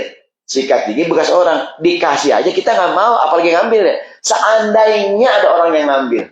Kagak boleh kata Nabi. Ada nggak tuh? Mana sikat gigi saya diambil. Kepenci motor. Kadang-kadang tuh istri marah-marah, mas, sikat gigi mas. Pencuci kandang burung. Oh, tega banget tau mas. Aku cuci lagi dia jangan takut. Jadi kan sikat gigi bekas ya, siapa orang mau ngambil ya? Seandainya ada yang ngambil, nggak boleh gitu. Nah, maka ini kan agama 14 abad yang lalu nih. Jangan sembarangan ngambil punya orang. Begitu. Sahabat Abu Bakar Siddiq tuh tentang halal haram. Dia punya karyawannya gitu. Dulu bekas budak dimerdekakan kerja nanti. Ini karyawannya kerja tiap sore pulang kerja ini dia suka bawa makanan gitu. Abu Bakar biasalah makan nih. Satu hari dia pulang kerja dia bawa makanan kasih makan, dia nanya nih karyawannya, Tuan, tahu nggak yang dimakan barusan dari mana sumbernya? Oh, dari mana kata Abu Bakar? Ini Tuhan, dulu aku pernah pura-pura jadi dukun. Kuntu takahantu insanin fil jahiliyah. Dulu aku pura-pura jadi dukun. Aku nggak bisa berdukun, pura-pura aja. Orang kok bohong-bohongin. Nah, ada dulu orang yang pernah aku servis tuh. Kan orang sekarang tuh motor hilang di Jakarta deh, dukun. Mobil hilang ke dukun. Itu kalau dukun bisa nemuin motor hilang, dukun dipanggil polisi kerja di bagian motor hilang ya. Kalau yang benar bisa nemuin tuh, ya, orang pengen jadi pejabat ke dukun, ada nggak tuh? Kalau tuh dukun bisa bikin orang jadi anggota DPR, dia jadi anggota DPR ya. Ingat, pengen dapat pasangan yang cakep, yang ganteng, yang cantik, ke dukun, ada nggak tuh? Enggak, ada nih anak muda, bah, saya pengen dapat cewek cakep. Bah, si Mbak nih, bininya keluar. Bininya begitu banget, nggak jadi mbak. Nanti bininya gitu banget gitu ya. Orang tuh lucu kadang-kadang. Dukun tuh tukang bohong. Kata Nabi, kadzdzabal munajjimuna wa in shadaku. Dukun, ahli nujum, bohong walaupun dia benar. Orang kehilangan kendaraan nih. Datang ke dukun. Datang, nama bapak Sahroni kan. Nah, dia tahu ya. Kita nulis buku absen di depan. Atau kata Nabi, bos, Sahroni bos. Gitu. Gile, gue belum nanya, dia udah tahu nama saya, Ustaz. Ada ibu isi buku tamu depan. Kata dukun, saya tahu ibu punya masalah. Ya Allah, saya belum cerita, dia tahu Ustaz. Iyalah kita kalau kadang-kadang ngapain datang kan. Kalau nggak ada masalah ngapain datang ya. Kita kehilangan motor nih. Motor bapak masih ada. Iyalah mau kemana? Ada di mana ya nggak dia? Kata dukun, yang ngambil orang dekat nih Pak. Ya iyalah kalau jauh nggak bisa ngambil ya. Dia masih dekat, baru ngambil gitu. Cuma kita aja on ya. Dikerjain sama dukun. Yang ngambil orang dekat. Kan kalau jauh nggak bisa ngambil. Gimana dia kalau jauh? Dia pasti dekat dulu, baru ngambil. Nah, kita kan percaya. Gila ini dukun benar. Gue belum cerita dia udah tahu gitu. Saya belum bilang nama saya dia kenal. Katanya motor masih ada orang dekat yang tetangga saya. Kita susun sama tetangga susun. Dukun tuh bohong. Baik, apa tadi? Jadi kata Abu Bakar, dulu Tuan, aku tuh kenapa jadi dukun? Aku bohong. Makanan yang tadi Tuan makan, yang beliin orang yang tadi tuh. Yang dulu pernah aku servis. Itu berarti halal apa haram? Haram. Kan dulu kasihnya. Kan dia menservisnya dulu. Udah gak lagi, aku udah tobat. Dikasihnya barusan. Kalau dibilang halal. Tapi kan dia ngasih gara-gara dia pernah menservis. Gara-gara dia pernah peroleh dukun ya. Akhirnya Abu Bakar ngapain tuh? Maaf ya. Dia masukin tangan ke mulutnya. Dimuntahin semua makanan itu. Ada ragu-ragu gitu ya. Jangan nih haram gitu. Kayak kita nih makan di meja. Jadi apa nih ya? Kita makan aja gitu. Pak, punya Pak Ustadz tuh Pak. Hah? Gak tahu saya. Gak tahu. Tanggung deh ya. Tanggung kita kadang-kadang. Bukannya kita keluarin kita habisin. Tanggung dah. Jadi jangan kita makan sesuatu yang gak jelas gitu maksudnya. Ya enggak? Kadang-kadang kan dia ridho apa kagak. Ya enggak tuh? Kecuali enggak Ustadz. Setiap makanan yang ada di meja itu udah halal. Udah. Pak Joko bilang nih, Pak Ustadz semua yang di depan tuh itu halal silakan. Yang di dapur itu nanya dulu. Begitu umpamanya ya. Ya enggak nih? Sebab ini gula sering banget habis gula. Ya enggak? Sama kopi. Ya enggak bayar ya? Ini kopi habis aja nggak apa-apa sih ya. Cuman kalau bilang bagus. Maka kita sepakat nih. Jangan sampai kita ngambil-ngambil nggak taunya punya orang. Gitu. Ya kan? Cuman gara-gara apa namanya kue sepotong. Itu saya nggak berani bilang haram ya. Cuman kan belum jelas punya siapa tuh. Yang punya datang, mana dia kue saya. Dia makan nggak apa-apa, apa-apa. Mendapati.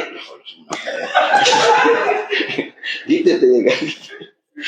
Kan mulut bilang nggak apa-apa, mulutnya nggak apa-apa. Perhatian kan.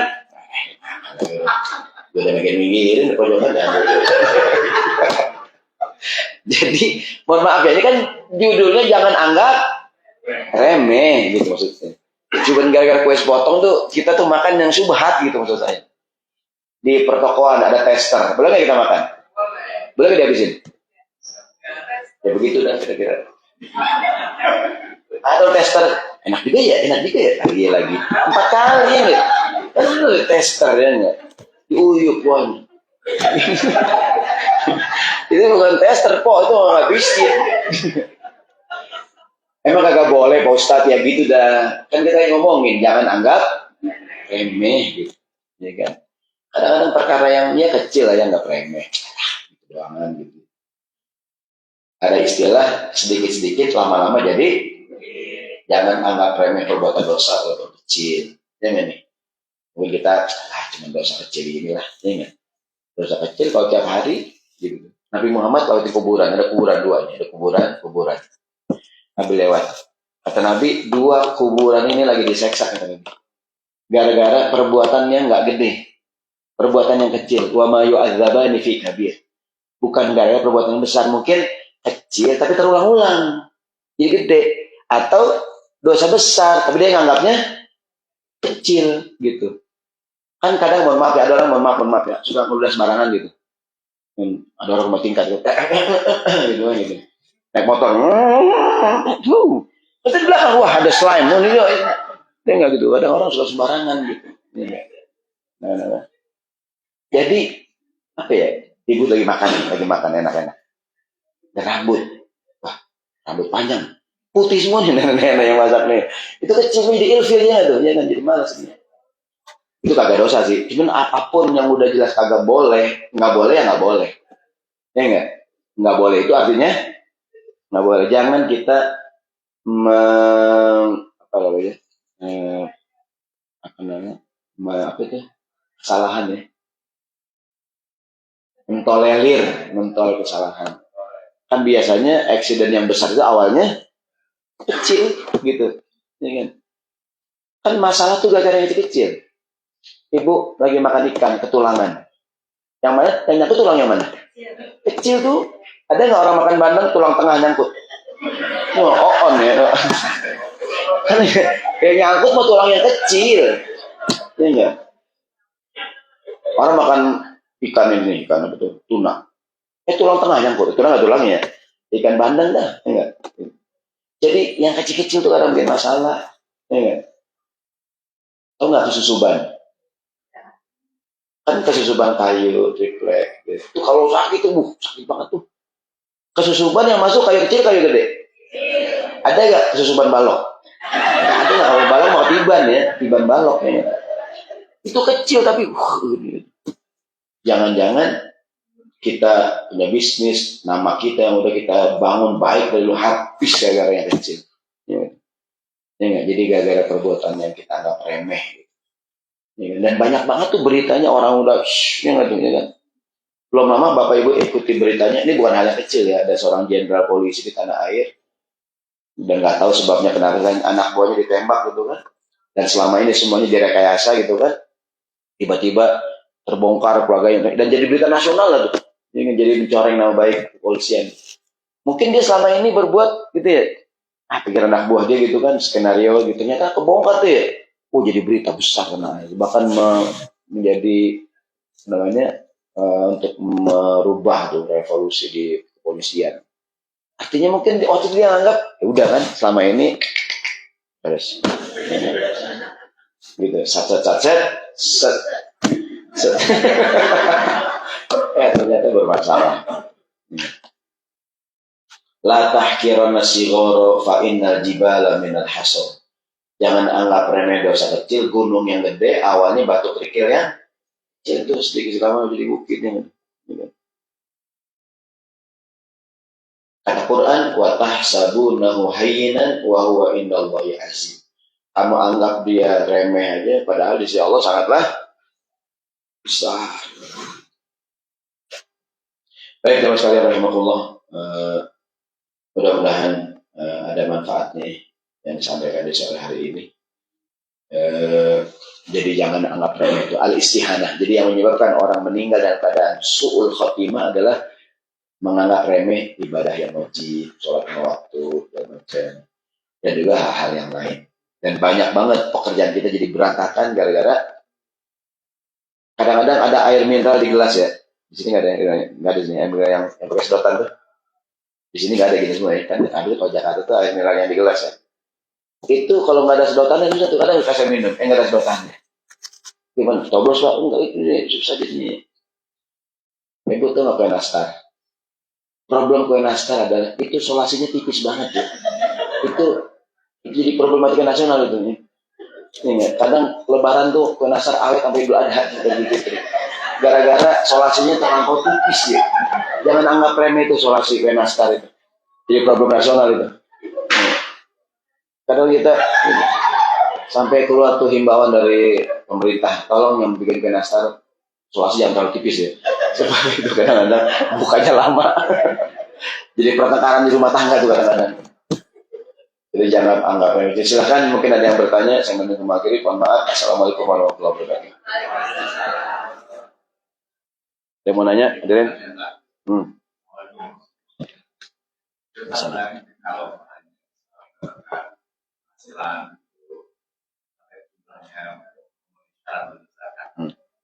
Tapi kaitannya dengan perpajakan gimana? Ya. Baik, saya bisa bicara di Indonesia ya, contoh di Indonesia ini. Di Indonesia contohnya sekarang sedang diusahakan agar zakat masuk ke undang-undang perpajakan. Kalau pajak 7,5%, kalau dia udah bayar zakat di lembaga yang diresmi oleh pemerintah, ke Basnas, ada beberapa lembaga, ada Metuafa, ada lembaga zakat Izi, ada banyak beberapa lembaga zakat yang dikasih izin oleh pemerintah. Nanti dia ngurus surat, zakatnya bisa mengurangi pajak. Ya kan? Nah, kan kalau pajak itu dalam sebuah negara ada nambah pajak ya, dalam sebuah juga riba. Saya nggak tahu pajak di sini gimana. Kalau pajak itu kan apa namanya? Pajak itu kewajiban kita kepada negara ya. Kalau zakat itu kewajiban kita kepada Tuhan. Saya nggak tahu pajak di Amerika berapa. Kan kalau Indonesia 7,5% nggak salah. Dengan 2,5% dia bayar zakat, ngurangin dia tinggal dia bayar 5%. Asal ada bukti dia udah store zakat ke lembaga yang diakui pemerintah. Jadi di Indonesia itu zakat mengurangi pajak. Dan bahkan sekarang sih beberapa kantor pajaknya dipotong langsung oleh perusahaan. Itu jadi perusahaan menawarkan buat yang mau. Gitu. Artinya kalau kita udah bayar pajak, kewajiban zakat belum selesai. Demikian Ibu, silakan.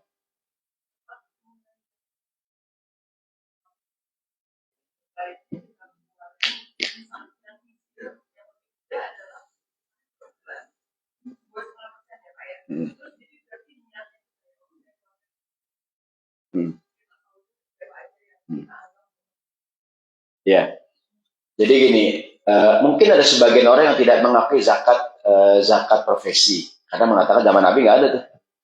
Cuma kan sekarang banyak profesi baru yang zaman Nabi nggak ada. Yang ada kan zakat pertanian, perkebunan, zakat emas perak. Sekarang banyak profesi yang zaman Nabi ada lawyer, jadi segala macam kan gitu. Dia profesional, kerjanya gajinya besar. Petani yang macul di sawah aja, yang dia keringetan, ada pajaknya.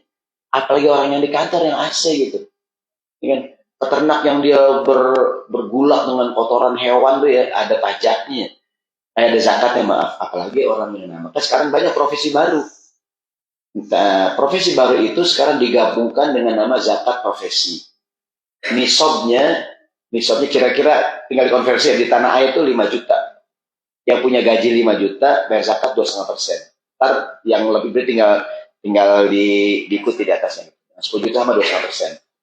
Bayarnya ada yang boleh sebulan sekali, tiap dia gajian, sama dengan petani, tiap dia panen zakat. Ada yang mengatakan setahun sekali, cuma kan lebih banyak mana? Tiap bulan 2,5 atau setahun sekali 2,5? Lebih banyak setahun sekali ya? Ustaz, saya kalau tiap bulan kan 1 juta. Kalau tiap tahun kan 12 juta, kalau Ustaz, gedean. Orang tuh ngeliat 12 jadi gede gitu. Jadi secara mental tuh, wah gede banget 12 ya. Tapi kalau tiap bulan, satu. Jadi mendingan tiap bulan langsung potong 2,5%. Nah kalau boleh usul, seandainya disepakati bayar zakatnya di At-Thohir. Nanti At-Thohir tinggal bekerjasama dengan, katakanlah kalau dengan Indonesia bekerjasama, atau kita gunakan di sini untuk yang membutuhkan di sini juga. Tadi siapa tahu ada saudara kita tiba-tiba sakit. Ya oke lah, dia udah di cover oleh asuransi ya. Cuma kan mungkin ada kebutuhan lain gitu, karena sakit ya nggak kerja karena, atau ya namanya orang hidup asalnya ada masalah ya. Tiba-tiba dia begini kena musibah, kita punya uang zakat nih. Dia termasuk golongan orang yang dia punya uang, tapi saat lagi sakit tergolong orang yang membutuhkan gitu. Ya kan kita nggak tahu kondisi-kondisi tertentu gitu. Atau ada orang yang bermasalah, selalu aja lah gitu kan, mungkin kita backup tuh. Ya kan, boleh kalau disepakati gitu, tapi dibilang ini zakat saya Pak Joko, ini zakat saya Pak Farhat gitu. Ya kan, nanti apakah dia bekerja sama dengan lembaga amil zakat nasional atau itu teknis lah. Gitu. Nah, ini saya pikir bagus sekali itu kalau kita tuh kadang-kadang kita nggak pelit, kita sering sedekah, cuma kadang nggak diniatin doang gitu, nggak diniatin. Nggak, yang kita keluarkan di kotak amal tuh kan itu tuh sedekah namanya, sunnah. Kalau zakat hukumnya wajib, jadi dilembagakan gitu, ya kan? Mungkin udah, mungkin belum, saya nggak tahu. Jadi kalau sana ditawarkan Bapak Ibu yang mau bayar zakat di sini silahkan. Kalau zakat fitrah kan tiap bulan Ramadan doang. Ini zakat penghasilan per bulan 2,5%. Lagi yang lain? Belum tutup? Ya silakan dulu. Zakat kalau untuk biasa yang kita pakai sehari-hari, pokoknya berapa banyak harus kita pakai bayar zakatnya? Berapa bulan saya terus apakah itu harus kita bayar setahun atau sekali? Ya. Jadi ada namanya zakat emas dan perak. Nisabnya 85 gram. Yang punya emas 85 gram, ibu beli zakat sekarang nih bulan Juli sekarang ya. Nanti bulan Juli tahun depan masih 85 juga, ibu kena zakat 2,5%, setahun sekali dah haulnya. Yang dizakatkan emas simpanan, emas yang dipakai secara wajar nggak ada zakatnya. Yang wajar kan nggak wajar, jadi 100 gram, 100 gram. Itu kan nggak wajar gitu. Tapi yang wajar mungkin pakai cincin 5 gram, 10 gram itu kan wajar ya, itu nggak kena zakat. Yang kena zakat emas simpanan. Ini emas yang disimpan. Tapi emas yang dipakai secara wajar nggak kena zakat. Nah, katakan sekarang ibu punya 200 gram. Bulan Juli 2023. Ntar Juli tahun depan lihat masih ternyata udah saya jual Pak Ustaz, tinggal 80, nggak wajib zakat. Tapi jangan main-mainin. Mau kira dihitung, ibu jual. Tapi kan nggak bayar tuh. Hitung-hitung awal lagi, beli lagi. Itu Tuhan Maha tahu Tuhan. Ingat. Kata Allah dikerjain saya. Enggak, ada juga orang yang begitu. Jadi begitu datang kayak pajak kan, begitu orang pajak mau datang, asetnya di ini tuh. Ini. Ya enggak, zakatnya sekian. Begitu udah zakat pajak pergi, kemudian gitu. Sama, pokoknya kalau kita punya emas 100 gram kira-kira, setahun sekali, Ustaz lama-lama habis dong. Iya benar, karena Allah nggak suka duit itu mati. Allah pengen duit itu muter, jadi uang modal segala macam gitu. 2,5% setahun. Ya kan demikian, mohon maaf kita doa ya. Sehat panjang umur, berkah. Al-Fatihah.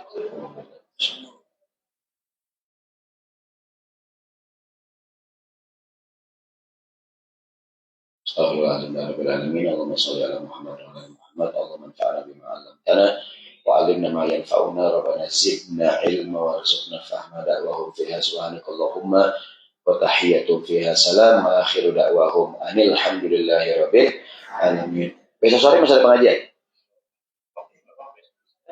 Kan saya pesawat jam 11 malam. Hah? Oh, gitu. Berarti besok masih ngaji sekali lagi ya, sampai maghrib bisa jalan. Ya. Satu lagi masalah zakat, kan kita ada donation box, sudah ada alokasi kan. Assalamualaikum warahmatullahi wabarakatuh. Jadi menyambung masalah zakat, kita ada donation box di donation center. Itu ada satu kotak yang khusus untuk zakat. Jadi kalau ibu-ibu sudah tahu perhitungannya kan, zakat kemana, bisa dimasukkan di amplop, ditulis namanya. Bisa dimasukkan di Mas Tario atau kan Mas donation box rumah satu ibu lagi sebelah kiri itu zakat. Jadi silahkan masukkan. makan kita baca Atau Yasin. kalau mau dikirim Apa-apa. melalui Zelle, Baca Yasin. Sebelum Isya apa bisa? Sebelum Isya. itu ditambahkan keterangannya untuk zakat. Yang ini yang dalam pada pulang. Iya bilang orang. Ini kan bisa orang pada makan. Yang bilang, 9:10. jam 9 itu. Assalamualaikum warahmatullahi wabarakatuh. Ada perubahan acara nih malam ini. Insyaallah setelah makan malam jam 9 kita akan kembali ke tempat ini